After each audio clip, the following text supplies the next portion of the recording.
Hello. Today I want to take you through creating a flow work approval for purchase order requests inside of Business Central.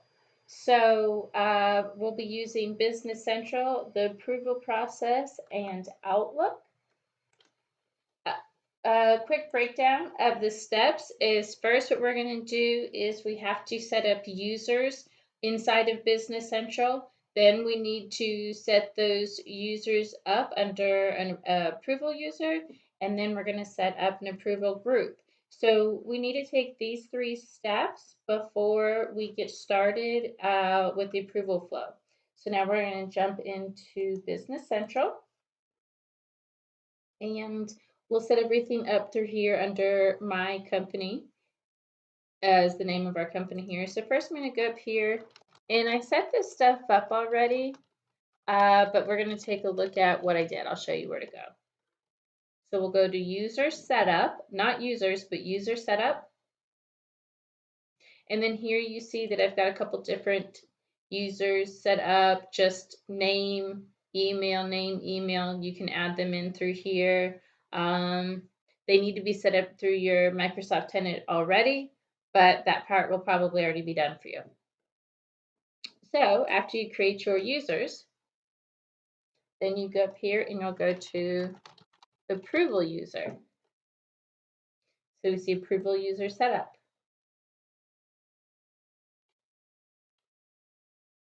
Now, we're going to just ignore this middle line for a second, and we're going to look at the admin and the M. Thompson. So this screen here gives a list of the users, who can approve them, or if they approve a certain person or a sales code, and if there's different amounts that people can request or a limit on how much they can approve. So if you have different buckets, if a purchase order up to a certain amount can be approved by one person, then you would set those limitations in here. But the most basic group setup that you have to, or approval setup that you have to have here is at least 2 users, and they will end up being, right? So you have admin, and then the approver ID is M. Thompson, and vice versa. M. Thompson has an approver ID of admin. And then just to keep things simple and make sure that you can get the workflow to work first, I would just leave everything unlimited with no limitations, and that way you're not going to get stopped with anything there. You'll also set up your email address as well in here. And then for each user for the news notification setup, go ahead and choose approval in email. And then of course you will specify one person as an approver administrator by checking that box. So that's how you set up your approval users. And then our final task here before we get going is going to be the workflow user group. Okay, so I've already set these up, but basically you would create new, and for the purchase order 1, you'll give it a code, and I just abbreviated purchase order approval, so I've got POA, and then I spelled it out here. And then I've got my two different people that you can add, whoever you're going to have in this work group. The sequence here is if you have a hierarchy of approval, then you can put whoever goes first and whoever has second. In the situation, I'm actually going to change this to 1 because I don't want there to be any hierarchy. I want them to all be on the same level. So that is how you can, and you can have as many people as you need in here. So that's how you set up the workflow group. Now that we have all of that done, we are ready to move into setting up the workflow. So first we'll use the waffle over here and we'll navigate to flow. And obviously since we're logged in under the Microsoft tenant, it's going to be associated with whatever credentials you logged in. Now I happen to have some flows already set up here, so you can see some extras in my flow. But what you'll do is you'll start by going up here and you go to new.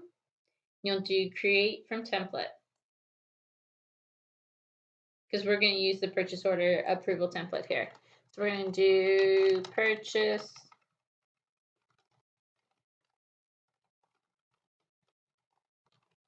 Okay. And here we see our purchase order approval icon. So we will use this. And what's nice is it shows you what it's connecting to. And then down here, you see this flow will connect to, and it actually gives you like a run through of what it's doing. And it tells you the credentials that you're logged in under.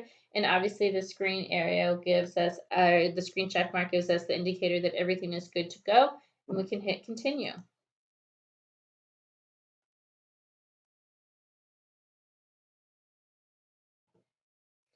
So from this screen, we have the template that Flow has populated for us. So really from here, it's just filling in some drop-down information. So for the company name, you'll indicate whatever company it is that you want this flow to run inside of. Sometimes you may have several companies set up. Sometimes you may have one. For our demonstration, we're going to do everything inside of my company because that is where we just set up our users inside of Business Central. So this is the most primitive basis that we need for this is just filling in the company. If you wanted to have some additional information, if you wanted a purchase order over a certain amount to be approved, then you can just put that number in here. If it was like 50,000 or something like that, then you could put it in there. But for this purpose, we're just going to leave 0. Like I said, I'd like to keep things really simple, make sure it works, and then go in and add some more fancy bells and whistles. So just be sure to be consistent in your naming structure all the way through, otherwise we'll get a little confused. So for this approval box, what you're going to do is you need to indicate who the email approver is going to be. So in this situation, I'm going to make the admin the approver, and then just delete that little semicolon. Leave all of this the same. And then you're just going to drop down here again and select my company because that's the consistency that we're running across. And we have my company here. Okay. So if we look down here a little bit further, we don't have to fill anything in. I will say that this email is going to be generic and ugly. But again, this is something that you can make fancy later on. Right now, we're just showing you how to set this up, and then you can set the rest up later. So that's all the generic information that we need, and we'll go ahead and hit save. And now we're ready to test our flow. So what we'll do is we'll hit test, and we'll say I'll perform the trigger action, and then save and test.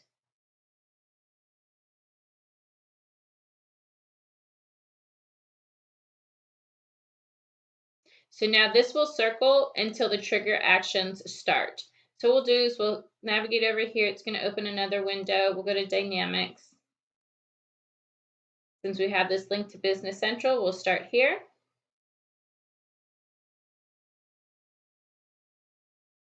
We're already under my company. So what we need to do is we need to go to purchase orders, create new.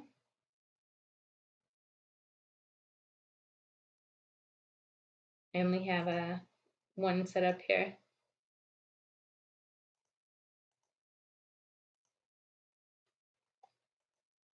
Just do 10 and the unit price just to get some generic information here. Okay, so real quick, if we go back out here, we see that it says open, right? But now if we go back into this order, I'm going to have to, let's say I want to release it. It's going to tell me I can't because it needs to go through the approval process, okay? So we know that it's working. It's stopping us. It's not going to let us bypass the approval. So we're going to hit send approval request. And now we see that it says pending approval. Additionally, we'll see that it will start to flow here in a second. So what we'll do is we'll go back in here into our email.